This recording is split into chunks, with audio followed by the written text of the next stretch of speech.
இன்னைக்கு உலக பத்திரிகையாளர் சுதந்திர தினம் கொண்டாடப்பட்டு வருது.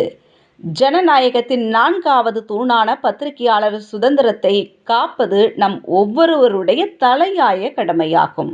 உலகம் முழுவதும் உள்ள மக்களுக்கு பத்திரிகை மற்றும் ஊடகத்தின் பயன்பாடு தற்போது ஒவ்வொரு நாளும் அதிகரிச்சுட்டே வருது. மேலும் உலக மக்களை இணைக்கும் மிகப்பெரிய பாலமாகவும் பத்திரிகை மற்றும் ஊடகம் செயல்படுது.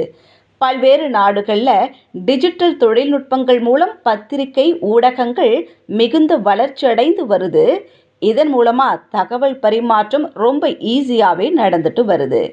இந்நிலையில் உலக பத்திரிகை சுதந்திர நாள் இன்னைக்கு மே 3ஆம் தேதி ஒவ்வொரு வருடமும் கொண்டாடப்பட்டு வருது.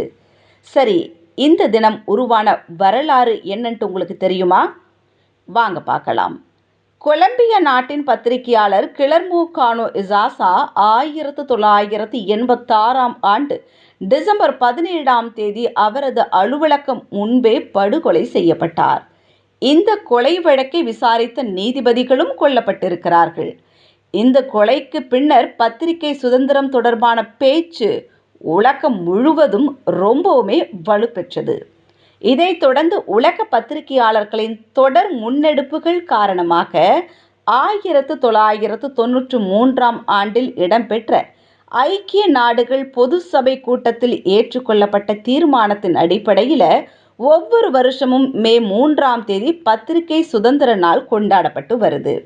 2016 113வது இடத்திலிருந்த இந்தியாவின் தரவரிசை 2022ஆம் ஆண்டில் 150வது இடத்திற்கு சரிந்திருக்கு.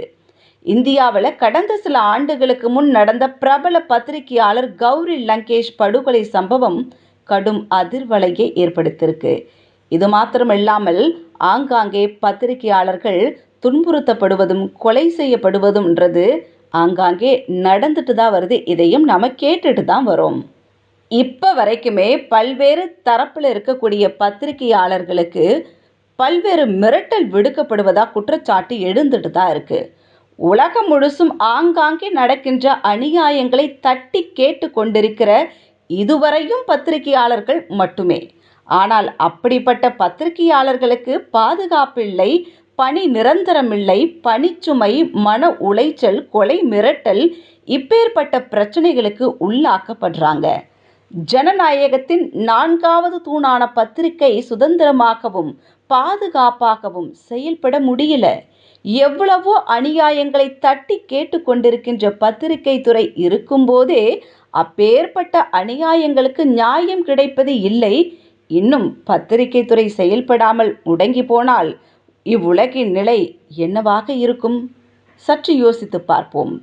பத்திரிகையாளர்களின் கருத்துரிமை பறிக்கப்படுகிறது, பேச்சுரிமை பறிக்கப்படுகிறது, எழுத்துரிமை பறிக்கப்படுகிறது. பத்திரிகை துறையையும் பத்திரிகையாளர்களையும் வாழ விடுவோம்.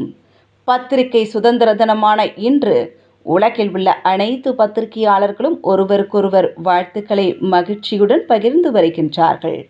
நாமும் நம்முடைய வாழ்த்துக்களை தெரிவித்துக் கொள்ளலாம். வல்லவன்